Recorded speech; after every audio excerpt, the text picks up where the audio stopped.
Hello दोस्तों। आप सबका स्वागत है यूआरडी एकेडमी के ऑनलाइन चैनल और ऑफलाइन दोनों पे स्वागत है। ठीक है, और कल आप लोगों ने तो वीडियो देखी है और हमें बहुत अच्छा लगा कि आपका रिव्यू बहुत अच्छा आया। ठीक है, बहुत अच्छा रिस्पांस रहा बच्चों का और समथिंग 500 से ज़्यादा बच्चों ने अभी तक देख लिया है और उम्मीद है कि आगे काफ़ी बच्चे देखेंगे उस वीडियो को। और यहाँ पे देखो, कल जो हमने पढ़ाया था वो एक इंट्रोडक्शन वीडियो था। आज से क्या है कि रासायनिक अभिक्रियाओं के आपको प्रकार बताए जाएंगे। ठीक है, तो आज चलते हैं नेक्स्ट टॉपिक पे। अ, देखो, हाँ, और सबसे इम्पोर्टेंट बात यह है कि ये संस्था बांदा में है और खासकर बांदा के बच्चों के लिए। बाहरी बच्चे बच्चे तो इसका लाभ उठा सकते हैं, खासकर बांदा के बच्चों के लिए ये बहुत बहुत सुनहरा मौका है। इससे बेहतरीन मौका नहीं है। आज हम लोग खुद सोचते हैं कि काश हमें ऐसा मौका मिलता कि कोई भी ऑफलाइन जिस कोचिंग में हम पढ़ने जाते थे वहां पे ऑनलाइन पढ़ाया जाता और ऑनलाइन हमें फ्री में देते और ऑफलाइन हमें यहाँ टीचर से पढ़ने को मिलता। अब यहाँ पे क्या है कि देखो, ऑफलाइन जो बच्चे हैं हमारे पास इतने अच्छे से वो लोग प्रिपेयर्ड हैं तैयारी करने के लिए कि ऑफलाइन तो हम पढ़ा रहे हैं, घर जाते हैं रिवीजन करने के लिए यही वीडियो जो हम शूट कर रहे हैं यही रख लेते हैं और देख लेते हैं, रिवीजन भी हो जाता है। ठीक है, तो कितना बेहतरीन है। ठीक है, और कितने न्यूनतम फीस पे ये देख लो। मुझे नहीं लगता है कि इतने न्यूनतम फीस पे कोई भी पढ़ाता होगा और इतनी बेहतरीन शिक्षा देता होगा। न्यूनतम फीस पे बेहतरीन शिक्षा मिल रही है और आप सबके सामने है। ठीक है, अब ये समझ लो कि 700 रुपए में आप सबको 5 सब्जेक्ट पढ़ाए जाएंगे। आप कह दो कि सर अभी तक तो हम तो 3 सब्जेक्ट पढ़ते थे, अब ये 5 सब्जेक्ट कौन कौन से हो गए। देखो, तुम लोग पढ़ते होगे, साइंस पढ़ते होगे, 400 रुपए उसके लिए देते हो। मैथ पढ़ते होगे, मैथ के लिए 400 रुपए देते होगे। इंग्लिश पढ़ते होगे, इंग्लिश के लिए 400 रुपए देते होगे। टोटल कितना हुआ? 1200 रुपए हुआ। 1200 रुपए में तुमने कितने सब्जेक्ट पढ़े? साइंस पढ़ी, मैथ पढ़ी, इंग्लिश पढ़ी, और पढ़ा क्या?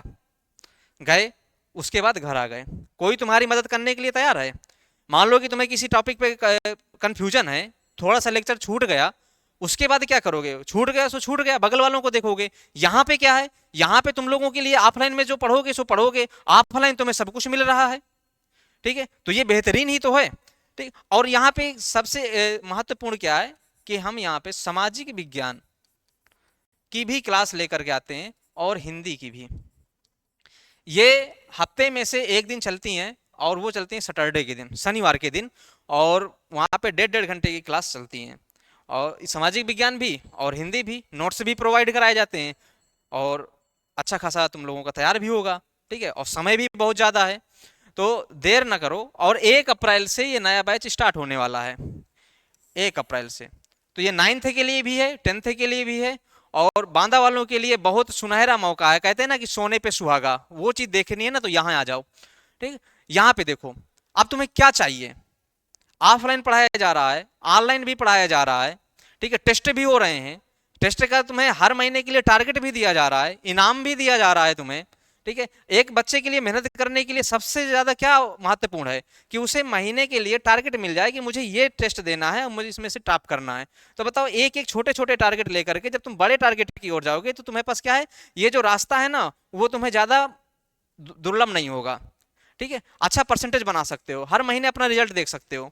ठीक है, तो यहाँ पे टेस्ट भी हैं और साथ में से सबसे न्यूनतम फीस पे सबसे बेहतरीन शिक्षा मिल रही है। ठीक है, तो एक बार आओ और यहाँ पे देखो। चलो हम चलते हैं अब टॉपिक पे। कल हम क्या पढ़ रहे थे? रासायनिक अभिक्रिया एवं रासायनिक समीकरण। आज हम आते हैं रासायनिक अभिक्रियाओं के प्रकार। रासायनिक अभिक्रियाओं के प्रकार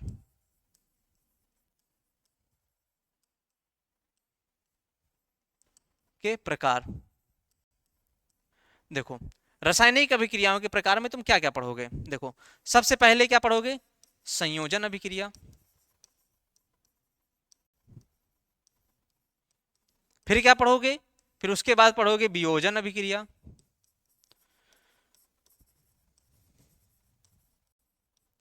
फिर इसके बाद तुम पढ़ोगे विस्थापन अभिक्रिया। ठीक है, कौन सी अभिक्रिया? विस्थापन अभिक्रिया। ठीक, इसके बाद क्या पढ़ोगे? इसके बाद पढ़ोगे तुम द्विविस्थापन अभिक्रिया। द्विविस्थापन अभिक्रिया। ठीक, उसके बाद क्या पढ़ोगे? उसके बाद तुम पढ़ोगे उष्माशोषी अभिक्रिया। उष्माशोषी अभिक्रिया। तैयार होते जाओ, ये सब अभिक्रियाएं तुम्हें पढ़नी है।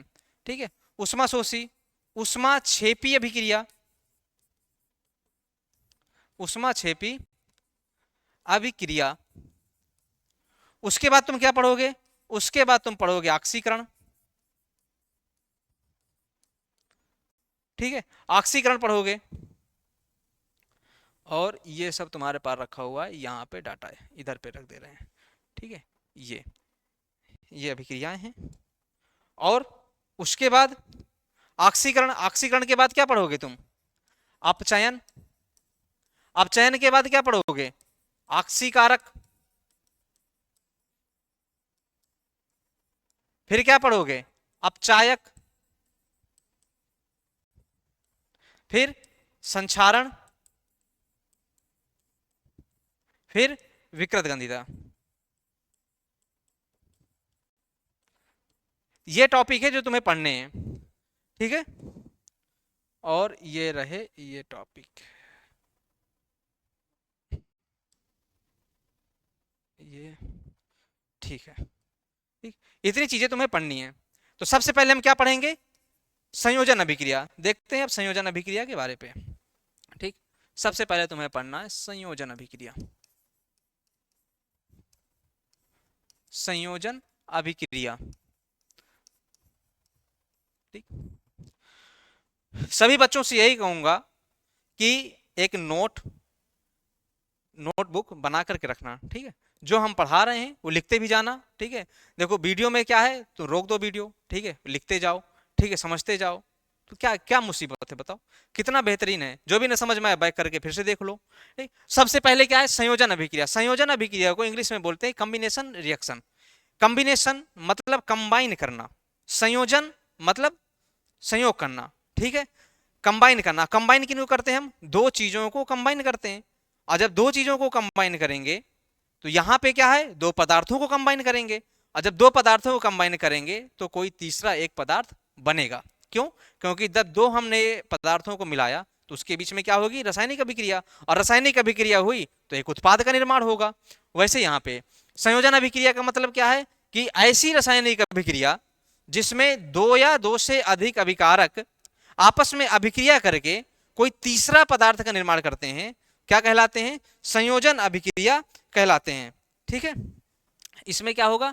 जैसे मान लो कि ए और बी ये मिले और क्या बना लिया? ये बना लिया ए बी। तो ये दो पदार्थ थे और दो पदार्थ मिलकर के कोई क्या बनाया? तीसरा पदार्थ बना। इसमें कंडीशन क्या होती है? कंडीशन यह होती है कि इसमें जो ये वाला पार्ट है ये तुम्हें क्या कहलाएगा? अभिकारक। क्या? अभिकारक। और ये क्या कहलाएगा? ये कहलाएगा उत्पाद।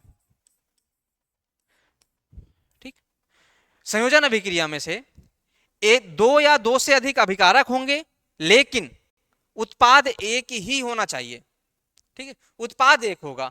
अभिकारक दो हो सकते हैं, दो से अधिक हो सकते हैं। मैं कह दूं कि ए प्लस बी प्लस सी और ये तीनों अभिक्रिया करिए और कोई एक नया पदार्थ डी का निर्माण हुआ तो ये कौन सी अभिक्रिया हो गई?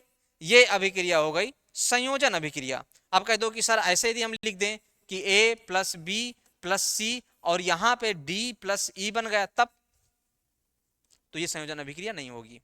संयोजन अभिक्रिया का मतलब होता है कि वह रासायनिक अभिक्रिया जिसमें दो या दो से अधिक अभिकारक, तो यहाँ कितने अभिकारक हैं? तीन।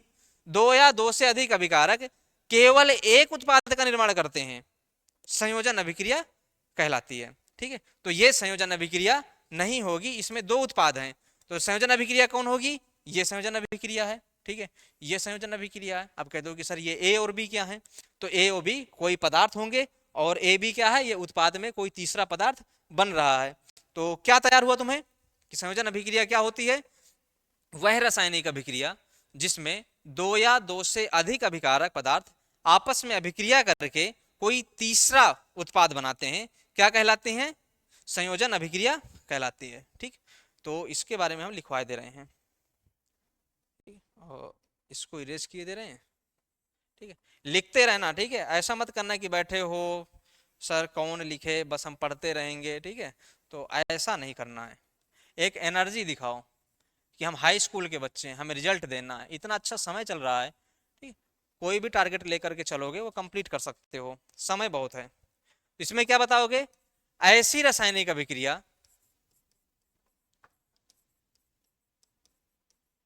ऐसी रासायनिक अभिक्रिया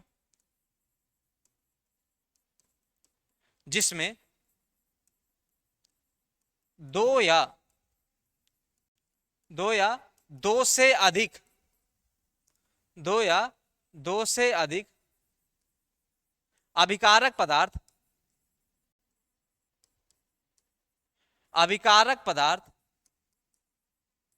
मिलकर केवल एक उत्पाद का निर्माण करते हैं। एक उत्पाद का निर्माण करते हैं।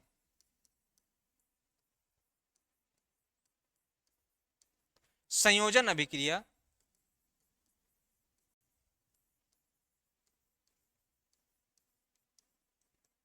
कहलाती है।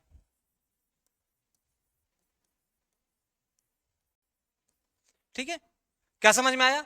ऐसी रासायनिक अभिक्रिया जिसमें दो या दो से अधिक अभिकारक पदार्थ मिलकर के केवल एक उत्पाद का निर्माण करते हैं, उसे हम क्या बोलते हैं? संयोजन अभिक्रिया बोलते हैं। और एग्जाम्पल में क्या है, देखो एक बात याद रखना, ये केमिस्ट्री है। अब यहाँ पे तुम्हें अभिक्रिया का मतलब ही है रासायनिक समीकरण। ठीक है, तो यहाँ पे एग्जाम्पल बहुत इंपॉर्टेंट है। ये नहीं पूछा जाएगा कि संयोजन अभिक्रिया क्या है, ये पूछा जाएगा कि संयोजन अभिक्रिया क्या है, उदाहरण दे करके समझाइए। उदाहरण बहुत इंपॉर्टेंट है। उदाहरण क्या हो जाएगा? जैसे N2 प्लस H2, जब नाइट्रोजन और हाइड्रोजन गैस को मिलाते हैं तो क्या बनता है? NH3। अब देखो यहाँ पे अमोनिया गैस बन गई। यहाँ पे क्या है? ये अभिकारक, इसे हम क्या बोलेंगे? अभिकारक। अभिकारक क्या होते हैं? जो पदार्थ आपस में मिल करके अभिक्रिया करते हैं उसे हम बोलते हैं अभिकारक। और ये क्या हो जाएगा? उत्पाद। संयोजन अभिक्रिया क्या कहती है कि दो या दो से अधिक अभिकारक पदार्थ मिलकर के केवल एक उत्पाद का निर्माण करते हैं। तो देखो कितने उत्पाद हैं यहाँ पे? एक उत्पाद है, तो क्या कहलाती है? संयोजन अभिक्रिया। तो यहाँ कौन सी अभिक्रिया होगी? यहाँ पे संयोजन अभिक्रिया होगी। संयोजन अभिक्रिया, कभी कभी अभिक्रिया के पूछा जाता है कि इनमें से अभिक्रिया पहचानिए, तो यहाँ पे तुम्हें दिख रहा है कि दो अभिकारक हैं, एक उत्पाद है। कौन सी अभिक्रिया हो जाएगी? संयोजन अभिक्रिया। दूसरा एग्जाम्पल,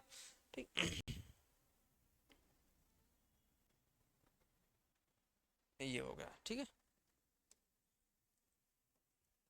दूसरा एग्जाम्पल है, अब यही जो NH3 बना हुआ है, ठीक है, यदि हम इसी की रिएक्शन, अमोनिया की रिएक्शन HCl से करा दें, हाइड्रोक्लोरिक एसिड से करा दें, तो हमारे पास जो बनेगा वो बनेगा NH4Cl, अमोनियम क्लोराइड बन जाएगा।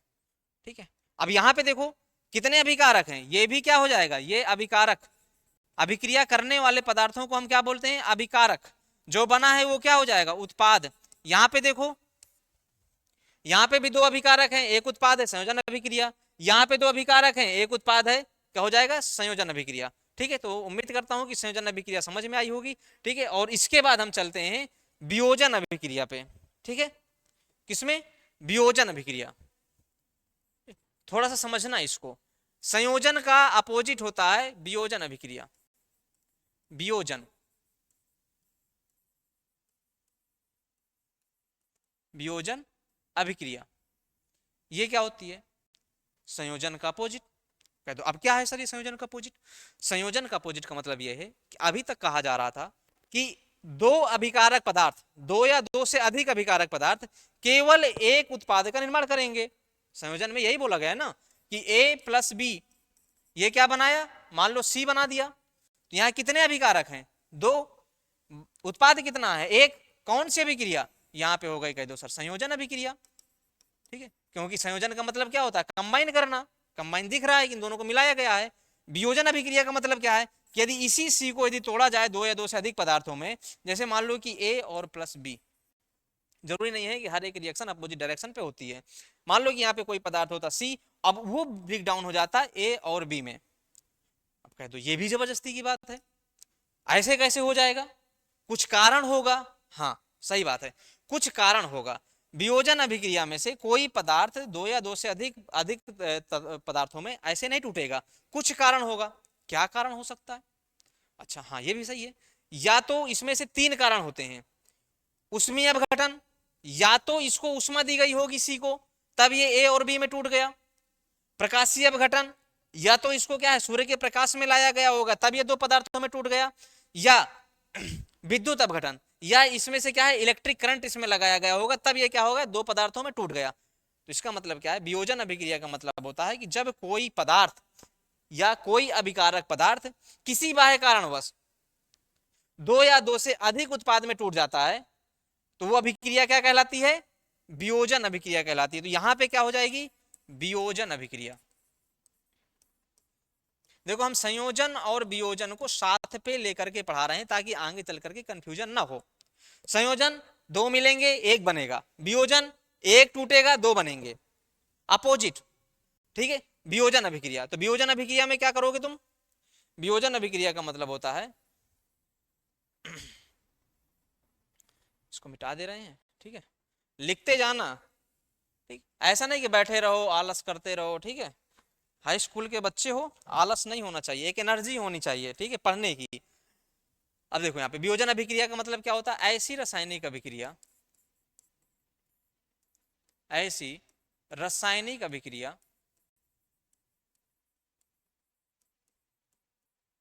ऐसी रासायनिक अभिक्रिया जिसमें जिसमें एक अभिकारक पदार्थ, एक अभिकारक पदार्थ किसी बाह्य कारणवश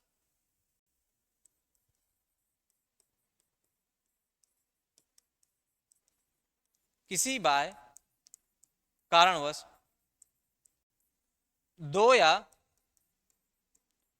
दो से अधिक दो या दो से अधिक उत्पाद में परिवर्तित हो जाता है,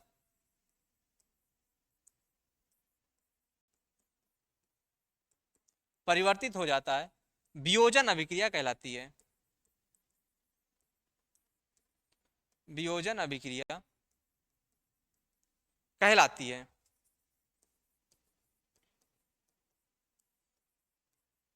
ठीक है, तो ये क्या हो गया, ऐसी रासायनिक अभिक्रिया जिसमें से एक अभिकारक पदार्थ किसी बाह्य कारणवश दो या दो से अधिक उत्पाद में परिवर्तित हो जाता है तो क्या कहलाती है, वियोजन अभिक्रिया कहलाती है। जैसे मान लो कोई एक पदार्थ ए है, ये जाकर के बी और सी दो पदार्थों में टूट गया, कोई ना कोई कारण होगा, या तो यहाँ पे क्या होगी ऊष्मा होगी, या तो यहाँ पे क्या होगा विद्युत होगा, या तो यहाँ पे क्या हो जाएगा प्रकाश होगा। ये तीन कारण तुम्हें पढ़ाए जाएंगे हाई स्कूल में।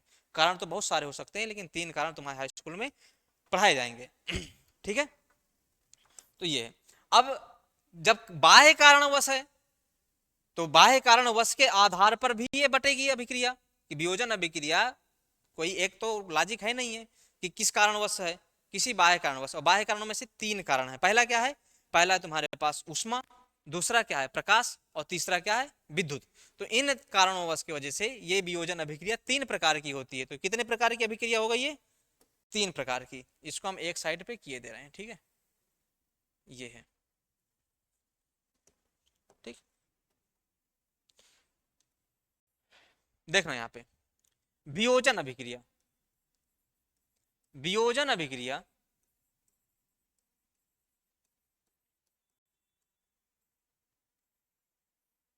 के तीन प्रकार हैं। वियोजन, एक और याद रखना कि वियोजन को ही अपघटन बोलते हैं। ठीक है, तो यहां पे वियोजन अभिक्रिया तीन प्रकार की हो गई, कौन कौन सी, उष्मीय अपघटन, उष्मीय अपघटन। दूसरा क्या हो जाएगा, दूसरा हो गया तुम्हारे पास प्रकाशीय अपघटन,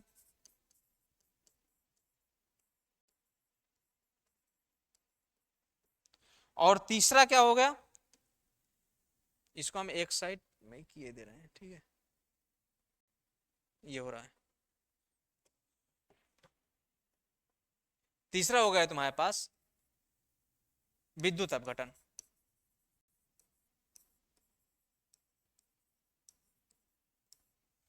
अब ये क्या है, अब ये है कि कोई पदार्थ है, ठीक है, वो अब टूटेगा दो या दो से अधिक पदार्थ में, तो तीन कारण हो जाएंगे, क्या क्या, ऊष्मा, प्रकाश, विद्युत। जैसे उष्मीय अपघटन में आते हैं, जैसे हमने क्या लिया कि मान लो कि एक ये परख नली है, ठीक है, इसमें से हमने छोटे छोटे टुकड़े रख दिए, ठीक, ये टुकड़े रखे हुए हैं, ये रेड कलर में मान लो कि ये टुकड़े रखे हुए हैं। किसके टुकड़े रखे हुए हैं? PbNO3 के। ठीक है, ये PbNO3 का होल ट्वाइस, ये लेड नाइट्रेट इसमें भरा हुआ है। अब जब पदार्थ के टुकड़े हैं छोटे छोटे, ठीक है, अब यहाँ पे क्या किया हमने, इसको हमने एक स्टैंड पे खड़ा कर दिया, इस परख नली को, और नीचे से क्या कर दिया, हम आग लगाने लगे। ठीक है, ये एक बर्नर रखा हुआ है ये। अब यहाँ पे क्या होगा, ये जो PbNO3 है, इससे जाकर के जब ये ब्रेक डाउन होगा, इसमें से जब ऊष्मीय अपघटन होगा, जब इसको ऊष्मा मिलेगी, तो ये जो PbNO3 है का होल ट्वाइस लेड नाइट्रेट है, जब इसको ऊष्मा मिली, यहाँ पे हम ऐसे ऊष्मा लिख देंगे, ये कारण बताएगा जो एरो के ऊपर है, तो ये टूट जाएगा किसमें, PbO में प्लस NO2 में और प्लस O2 में। मतलब कि जब इसको हीट दिया गया, ऊष्मा दिया गया, तो यहां से O2 और NO2 गैस बाहर निकल गई, और अंदर क्या बचा, अंदर बचा PbO। तो देख रहे हो कौन सी अभिक्रिया हुई, यहां पे अभिक्रिया हुई तुम्हारे पास अपघटन अभिक्रिया या वियोजन अभिक्रिया, और उस वियोजन अभिक्रिया में से कौन सी अभिक्रिया है, तो ऊष्मीय अपघटन है, क्योंकि ऊष्मा की वजह से अपघटन हुआ, तो ये हो गई तुम्हारे पास ऊष्मीय अपघटन। ठीक है, तो समझ में आया, तो ये हो गया तुम्हारे पास ऊष्मीय अपघटन। इसको हम क्या बोलेंगे, वे रासायनिक अभिक्रिया जिसमें ऊष्मा के कारण कोई अभिकारक पदार्थ दो या दो से अधिक उत्पाद में परिवर्तित हो जाता है, तो ऊष्मीय अपघटन कहलाता है। ठीक है, तो यहाँ पे हम एक एक करके पढ़ रहे हैं। सबसे पहले आ जाते हैं हम ऊष्मीय अपघटन पे, नोट करते रहना। ठीक है, ऊष्मीय अपघटन, ऊष्मीय अपघटन। ठीक है, एक ये ऊष्मीय अपघटन हो गया। यहां पे हम पढ़ेंगे प्रकाशीय अपघटन,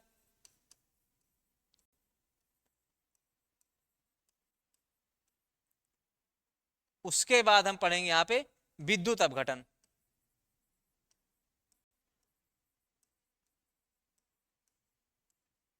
विद्युत अपघटन, प्रकाशीय अपघटन और ऊष्मीय अपघटन। तो इसमें हम क्या लिखेंगे, इसमें लिखेंगे वे रासायनिक अभिक्रिया, वे रासायनिक अभिक्रिया। देखो हम क्यों लिख रहे हैं, इस वजह से ताकि तुम्हें केवल समझना बस नहीं है, वहां लिखना है। आ रहा है तुम्हें, लेकिन लिख नहीं पा रहे तो भी कोई पढ़ने का महत्व तो नहीं है।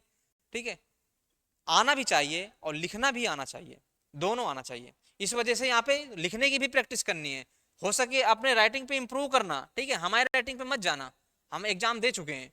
वे रासायनिक अभिक्रिया जिसमें ऊष्मा के कारण, तो एक कारण होगा ना, तो कौन सा कारण है यहाँ पे, ऊष्मा के कारण कोई अभिकारक पदार्थ, कोई एक अभिकारक पदार्थ, कोई एक अभिकारक पदार्थ दो या दो से अधिक उत्पाद में परिवर्तित हो जाता है, परिवर्तित हो जाता है, ऊष्मीय अपघटन कहलाता है।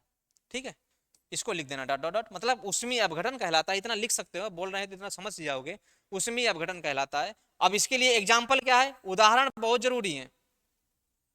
ठीक है, याद भी होना चाहिए, वहां पे आ जाएगा कि वियोजन अभिक्रिया क्या होती है, वियोजन अभिक्रियाओं के प्रकार उदाहरण सहित समझाइए, तब तुम्हें उदाहरण लिखना पड़ेगा। और यहाँ पे क्या है, ऊष्मीय अपघटन में सबसे बेहतर एग्जाम्पल है PbNO3, मतलब लेड नाइट्रेट को गर्म करना, मतलब उसको उष्मा देना। ठीक है, गर्म करना, उष्मा देना, ताप देना, तीनों एक ही शब्द हैं। ठीक है, तो PbNO3 को गर्म किया जाएगा, उष्मा दिया जाएगा, तो क्या बन जाएगा, ये बन जाएगा lead oxide, PbO plus NO2 और प्लस O2 इसमें विभाजित हो जाएगा।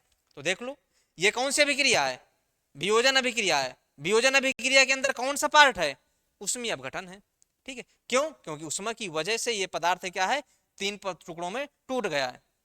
दूसरा एग्जाम्पल क्या है, जैसे मान लो कैल्शियम कार्बोनेट CaCO3, इसको उष्मा दिया जाए, जो पहाड़ों से चूना निकलता है वो कैल्शियम कार्बोनेट होता है, उसको गर्म करने के बाद क्या है, उससे कार्बन डाइऑक्साइड गैस बाहर निकल जाती है। तो जब CaCO3 को उष्मा दिया जाएगा तो क्या बन जाएगा, CaO, ठीक है, ये होता है क्विक क्लाइम, प्लस यहां से निकल जाएगा CO2, ये गैस निकल जाएगी। ठीक, तो यहाँ पे कितने एग्जाम्पल समझे, दो। लेड नाइट्रेट को उष्मा दिया गया, PbO NO2 और O2 में परिवर्तित हो गया। कैल्शियम कार्बोनेट को उष्मा दिया गया तो क्या बन गया, CaO प्लस CO2 में विभाजित हो गया। तो ये कौन सी अभिक्रिया हो गई, ये हो गई वियोजन अभिक्रिया। और वियोजन अभिक्रिया में कौन सा पार्ट, उष्मीय अपघटन। अब आते हैं हम प्रकाशीय अपघटन। सोचो कि ये क्या होता है प्रकाशीय अपघटन, अब प्रकाश का भी इतना महत्व होता होगा, तो हाँ, प्रकाश का भी बहुत महत्व होता है। ऐसे काफी केमिकल होते हैं जो तुम सूर्य के प्रकाश में ले जाओगे तो अपघटित होने लगेंगे। अपघटित होने का मतलब क्या है, वो दो या दो से अधिक पदार्थ में टूटने लगेंगे। ठीक है, अब इसमें क्या होता है, तो ये कुछ नहीं, देखो जैसे डिफिनीशन इसकी लिखी है, अब लिखना भी तुम्हें सीखना है, लिखना बहुत इंपॉर्टेंट है। तुम्हें आने से ज्यादा लिखना जरूरी है कि कम से कम लिख तो सकोगे उसके बारे में, और जब लिखना सीख जाओगे तो आ तो जाएगा ही। ठीक है, तो पहले समझो उसको लिखो। वे रासायनिक अभिक्रिया जिसमें, तो यहां पे हम क्या लिखेंगे, वे रासायनिक अभिक्रिया जिसमें, यहां पे लिखा उष्मा के कारण, तो यहां पे लिख देंगे सूर्य के प्रकाश के कारण कोई एक अभिकारक पदार्थ दो या दो से अधिक उत्पाद में परिवर्तित हो जाता है। तो सेम वहां पे लिख देना है कि कोई एक अभिकारक पदार्थ दो या दो से अधिक उत्पाद में परिवर्तित हो जाता है। सेम डिफिनीशन है, लिख देते हैं यहाँ पे।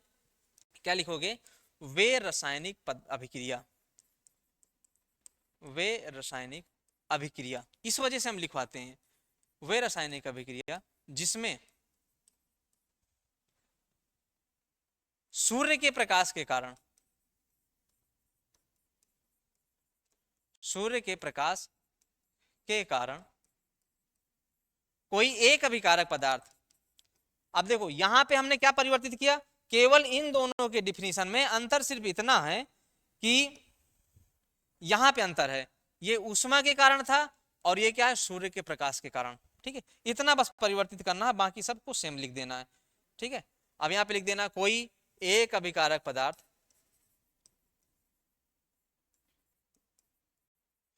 कोई एक अभिकारक पदार्थ दो या दो से अधिक, दो या दो से अधिक उत्पाद में परिवर्तित हो जाता है, परिवर्तित हो जाता है, क्या कहलाता है, प्रकाशीय अपघटन कहलाता है। इतना लिख देना यहाँ पे। एग्जाम्पल क्या है, इसका एग्जाम्पल है उदाहरण जैसे AgBr। ठीक है, AgBr को यदि सूर्य के प्रकाश में ले जाओ, सूर्य का प्रकाश, एरो के ऊपर कारण शो किया जाता है, AgBr को सूर्य के प्रकाश में ले जाओगे तो Ag अलग हो जाएगा, Br2 अलग हो जाएगा, मतलब ब्रोमीन गैस अलग निकल जाएगी। देखो कितना अच्छा है, मतलब कि सिल्वर ब्रोमाइड को यदि सूर्य के प्रकाश में ले जाओगे, एक उसमें लेकर के जाओ सिल्वर ब्रोमाइड और पहुंच जाओ धूप में से, तो उसमें से ब्रोमीन गैस बाहर निकलने लगेगी और बचेगा क्या, सिल्वर। अब कितना अच्छा आइडिया आया होगा कि सर कितना अच्छा है कि बढ़िया सिल्वर ब्रोमाइड को लेकर के सूर्य के प्रकाश में जाके खड़ा ही तो होना है, तो हमें सिल्वर मिल जाएगा, ब्रोमीन गैस अलग हो जाएगी। ठीक है, तो सिल्वर तो हमारे हाथ में आ गया ना, तो सिल्वर होता है महंगा, तो तुम्हें पता होना चाहिए कि सिल्वर से महंगा सिल्वर ब्रोमाइड है। ठीक है, इससे तुम सिल्वर बनाने से क्या हो जाएगा, और घाटे में पहुंच जाओगे। ठीक है, तो AgBr ज्यादा महंगा होता है Ag से, सिल्वर से। ठीक है, और इसी का सेम लिख देना है सिल्वर क्लोराइड, इसको भी सूर्य के प्रकाश में रखोगे तो ये क्या हो जाएगा, यहां से Ag अलग हो जाएगा और क्लोरीन गैस अलग हो जाएगी। ठीक है, तो यहां भी क्या हो रहा है कि एक अभिकारक पदार्थ दो उत्पाद में परिवर्तित हो गया। जब दो उत्पाद में परिवर्तित हो गया तो इसका मतलब क्या है, कौन सा अपघटन हो रहा है, प्रकाशीय अपघटन। कौन सी अभिक्रिया है, वियोजन अभिक्रिया। वियोजन अभिक्रिया में से कौन सा पार्ट है उसका, किसके कारण है, सूर्य के प्रकाश के कारण, तो क्या हो जाएगा, प्रकाशीय अपघटन। अब आते हैं हम विद्युत अपघटन में से, सेम अभी सेम लिख देना है। ठीक है, क्या लिखोगे, यहां भी डिफिनीशन पहले लिख देते हैं, वे रासायनिक अभिक्रिया, वे रासायनिक अभिक्रिया जिसमें एक अभिकारक पदार्थ, एक अभिकारक पदार्थ विद्युत धारा के कारण,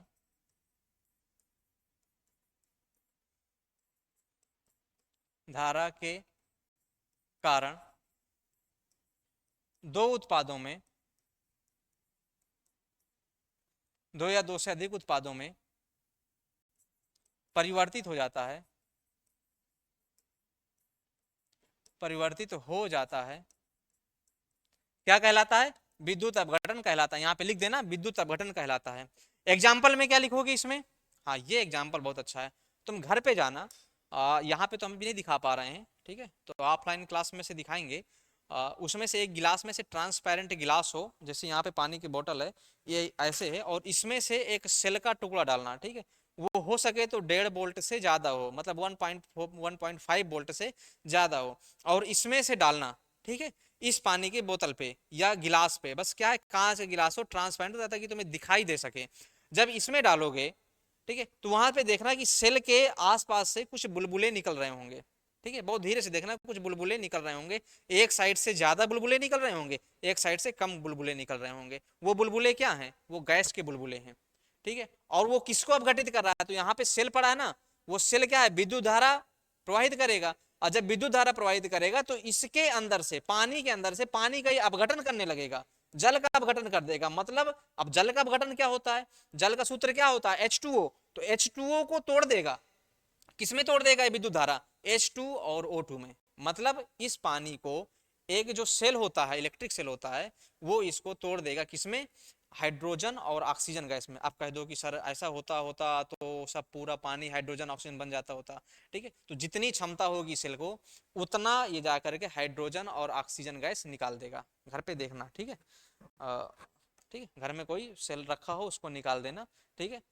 देखना जरूर, काम के सेल मत डाल देना, ठीक है, कि पता चले घड़ी के सेल डाल दिए, खराब हो गया, घर में पिटाई भी हो, टीवी की रिमोट का भी डाल दो, ठीक है। एक नया सेल लेकर के रख देना। अब देखो यहाँ पे क्या है, अब इसी का एग्जाम्पल दे रहे हैं। एग्जाम्पल यहाँ पे है तुम्हारे पास H2O, ठीक, H2O, ये क्या है? ये है जल, ठीक है। अब इसमें से हमने क्या करेंगे? विद्युत धारा प्रवाहित करेंगे। तो विद्युत धारा, और जब विद्युत धारा प्रवाहित करेंगे तो ये किसमें टूटने लगेगा? ये हाइड्रोजन और ऑक्सीजन गैस में परिवर्तित हो जाएगा। तो H2 भी निकलने लगेगी और प्लस O2 भी निकलने लगेगी, ठीक है। घर पे देखना, ठीक है। ये मत कर देना कि ये जाकर के दो तार जाकर रख दो और पूरे घर का ठीक है डिस्टर्ब कर दो, ऐसा मत करना, ठीक है। सेल ही डालना, ठीक, और बहुत सावधानी से। अब देखो ये हो गया। और दूसरा एग्जाम्पल, दूसरा एग्जाम्पल भी है। जब विद्युत धारा प्रवाहित करते हैं तो पदार्थ आयनों में टूट जाता है, और यहाँ पे NaCl है, जैसे इसका एक्वास सोल्यूशन को यदि हम विद्युत धारा प्रवाहित कर रहे हैं तो यहाँ पे Na पॉजिटिव और प्लस Cl माइनस में ब्रेक डाउन होने लगेगा इसका, ठीक है। तो विद्युत धारा प्रवाहित करते हैं तो क्या है? पदार्थ आयनों में परिवर्तित हो जाता है। तो आज क्या समझा? यहाँ पे समझा तुमने संयोजन अभिक्रिया, संयोजन अभिक्रिया के बाद वियोजन अभिक्रिया, वियोजन अभिक्रिया के तीनों पार्ट तुमने समझे। कौन कौन से? उष्मीय अपघटन, मतलब उष्मा के कारण कोई एक पदार्थ दो या दो से अधिक पदार्थों में क्या हो जाता है? परिवर्तित हो जाता है, उष्मीय अपघटन हो गया। प्रकाशीय अपघटन, सूर्य के प्रकाश के कारण कोई एक अभिकारक पदार्थ दो या दो से अधिक उत्पाद में परिवर्तित हो जाता है, तो क्या कहलाएगा? प्रकाशीय अपघटन। विद्युत अपघटन में क्या हो जाएगा? कोई एक अभिकारक पदार्थ विद्युत धारा की वजह से दो या दो से अधिक उत्पाद में परिवर्तित हो जाता है, तो क्या हो जाएगा? विद्युत अपघटन हो जाएगा, ठीक है। तो संयोजन और वियोजन अभिक्रियाओं में से कुछ अंतर तुम्हें समझ में आएगा, ठीक। इसमें समझते हैं, अब समझना। जैसे मैं कह दूं कि A+B ये बना C, तो ये किस प्रकार की अभिक्रिया होगी? संयोजन, ठीक है। यहाँ पे हम कह दें कि कोई भी D है, ये टूट रहा है A+B में, तो कितनी, कौन सी अभिक्रिया हो जाएगी? ये हो जाएगी तुम्हारे पास वियोजन अभिक्रिया। ये क्या हो गई? संयोजन अभिक्रिया। तो इसे हम क्या बोलेंगे? संयोजन। ये क्या हो गई? वियोजन, ठीक है। अब जैसे यहाँ पे हमने लिख दिया एक और अभिक्रिया दे रहे हैं। मान लो A है और इसमें से ऊष्मा दे दी गई और ये टूट गया B+C में, तो ये कौन सा हो जाएगा तुम्हारे पास? ये हो जाएगा ऊष्मीय अपघटन, ठीक है। तो अब समझ में आ ही गया होगा, ठीक है। और